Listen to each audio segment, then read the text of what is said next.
नमस्कार दोस्तों, स्वागत है आप सभी का हमारे अपने ओजस गोट फार्म मध्य प्रदेश में। आज के वीडियो में मैं आपको बकरी पालन से रिलेटेड कुछ ऐसी इन्फॉर्मेशन देने वाला हूं, कुछ ऐसी ज़रूरी बातें बताने वाला हूं जिससे कि आप कभी भी कहीं भी बकरा बकरी खरीदने जाएंगे तो आपको कोई बकरी पालक, कोई ट्रेडर या किसान आपको बेवकूफ़ नहीं बना पाएगा। क्योंकि आज के समय में बकरी पालन का व्यवसाय बहुत तेज़ी से बढ़ता जा रहा है। ऐसे में जो नए बकरी पालक हैं, जानकारी के अभाव की वजह से कुछ लोग कहीं से ट्रेनिंग ले लेते हैं, कुछ लोग नहीं लेते हैं। तो ऐसा क्या होता है कि जब बकरी पालक बकरियां खरीदने जाता है, तो नवयुवक है वो बकरी खरीदने जाते हैं तो उन्हें पता नहीं होता कि हमें कैसी बकरी खरीदनी है।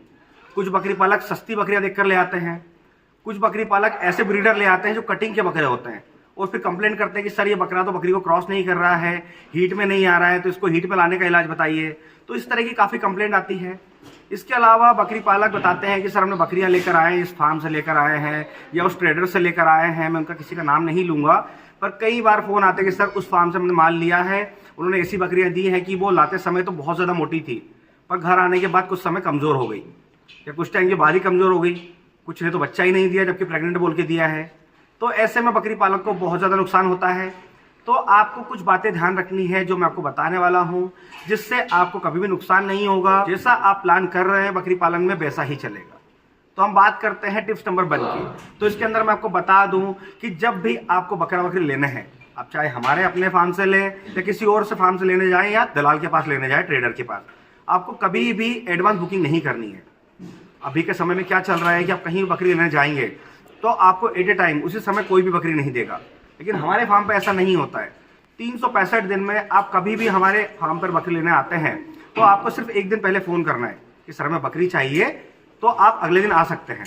लेकिन कहीं और आप जाकर देखिए, आप जाएंगे, आप बकरी लेने की बात करेंगे तो आप कुछ अगर लिमिटेड क्वांटिटी ले रहे हैं 10, 12, 15, तो आपको वो एट ए टाइम दे देगा, मतलब तुरंत दे देगा। अगर 50-100 क्वांटिटी लेंगे तो वो आपसे पहले ऑर्डर लेंगे, 4-5 दिन का टाइम लेंगे, उसके बाद वो आपको बकरियाँ देंगे। तो ऐसे में क्या होता है कि बकरी पालक जो नया युवक है जो बकरी पालन शुरू करना चाह रहा है वो भी क्या करता है, एडवांस दे देते हैं, बुकिंग कर देते हैं। और जो बकरी पालक जो पहले से बकरी फार्म चला रहे हैं वो क्या करते हैं, मार्केट से माल लाकर वो या तो मंडी से लेकर आते हैं या किसी ट्रेडर से लेकर आते हैं और बीच में अपना कमीशन निकालकर सामने वाले को माल भेज देते हैं।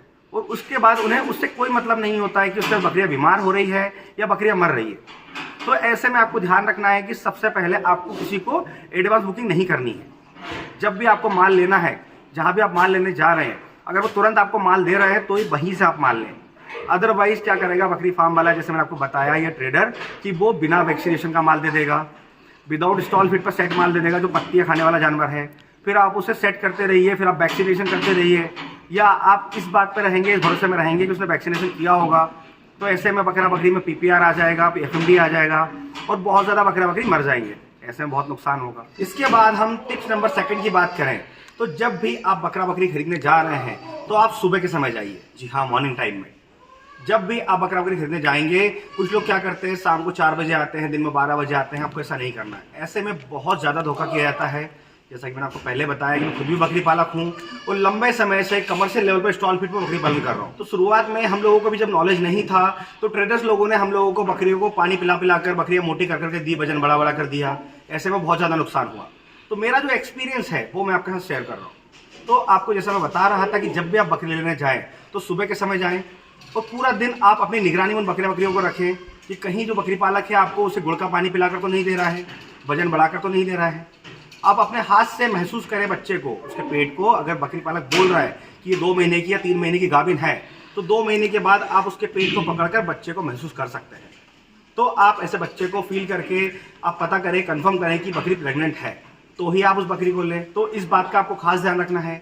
इसके बाद हम टिप्स नंबर 3 की बात करें तो उसके अंदर आपको ध्यान रखना है कि बकरी के थन एकदम बराबर हो। इस समय सबसे ज़्यादा इश्यू आ रहा है कि बकरी में थनैला रोग बहुत ज़्यादा हो रहा है। इस समय क्या होता है कि बकरी के एक थन या दोनों थन खराब हो जाते हैं। नए बकरी पालक जो है वो ध्यान नहीं देते हैं, बकरी को घर ले आते हैं। बकरी जब बच्चा देती है तो उसके बाद दूध नहीं होता। ऐसे में बच्चे को पालना बहुत मुश्किल होता है और बकरी पालक बहुत ज़्यादा परेशान भी रहता है। तो इस बात का भी ध्यान रखना है। इसके बाद हम टिप्स नंबर 4 की बात करें तो इसमें हम बात करते हैं कि जिस ब्रीड पे आपको काम करना है, मतलब जिस नस्ल की बकरी पे आप काम करना चाह रहे हैं। फॉर एग्जाम्पल की बात करें कि आप बर्बरी नस्ल की बकरी पे काम कर रहे हैं तो आपको बर्बरी नस्ल की बकरी के बारे में कंप्लीट सर्च करना है। जी हाँ, गूगल पर जाकर आप देख सकते हैं बर्बरी नस्ल की बकरी कैसी दिखती है, क्या क्वालिटी होती है, कैसे कान होते हैं, कैसा उसका शरीर का आकार होता है। उसके बारे में कंप्लीट जानकारी लेने के बाद ही आप उस नस्ल की बकरी को लेने जाएं, क्योंकि अभी के समय में मिक्स ब्रीड का बहुत ज़्यादा इश्यू आ रहा है। बर्बरी नस्ल की बकरी जो कि स्पॉटेड होती है, जैसे आपको दिखाता हूँ, ऐसा दिखाइएगा, ये देखिए, जैसे ये ब्लैक बर्बरी है, ठीक है, ये देख पा रहे हैं, ये देखिए, ये जो है ब्राउन डॉट में बर्बरी आती है। तो इस तरह की जो बर्बरी है, तो इसके बारे में आप कंप्लीट रिसर्च कर लें पहले कि बर्बरी ऐसी होती है। अदरवाइज कुछ लोग क्या करते हैं, जो ट्रेडर है वो कुछ भी उठाकर आपको दे देंगे कि ये बर्बरी नस्ल की बकरी है। तो सबसे पहले आपने जो ब्रीड का चयन किया है, उस ब्रीड के बारे में अच्छे से मार्केट रिसर्च करने के बाद उस ब्रीड को आप लेने के लिए जाएं। तो ये कुछ सिलेक्टेड टिप्स है जो मैंने अपने एक्सपीरियंस के आधार पर आपको बताई। मैं खुद भी इन समस्याओं का सामना कर चुका हूँ, बहुत ज़्यादा हमने नुकसान भी झेला इन समस्याओं को लेकर, क्योंकि जब नॉलेज नहीं होता है वैसे में हमारा कोई भी फायदा उठा लेता है। तो इन बातों का ध्यान रखें जब भी आप बकरी लेने जाएं, तो आपको कभी भी बकरी पालन में घाटा नहीं होगा। कभी आपके पास ऐसी बकरी नहीं आएगी जो कि आप लेने जा रहे हैं तो बहुत मोटी और घर आकर पतली हो गई, मतलब पानी पिलाकर दे देते हैं। कभी आपके फार्म पर बांझ बकरी नहीं आएगी, मतलब जो बकरी कोई बच्चा नहीं देगी। कभी रिपीटर बकरी नहीं आएगी, कभी ऐसी बकरी नहीं आएगी जैसे थनैला रोग है जो ठीक नहीं हो सकता है, उसके पास दूध नहीं आएगा। ऐसी कभी समस्या नहीं आएगी अगर इन बातों का आप ध्यान रख लेते हैं। तो आज के वीडियो में बस इतना ही। अगर आज के वीडियो से रिलेटेड किसी भी तरह कोई सवाल है तो आप कमेंट बॉक्स में आकर हमसे बात कर सकते हैं, और इसी तरह बकरी पालन से जुड़ी जानकारी के लिए हमारे चैनल से जुड़े रहें। अगर अभी तक आपने हमारे चैनल को सब्सक्राइब नहीं किया है तो सबसे पहले सब्सक्राइब कर लें, ताकि समय से बकरी पालन से जुड़ी जानकारी आपको मिलती रहे। तो फिर मिलेंगे एक नए वीडियो में नई जानकारी के साथ। धन्यवाद।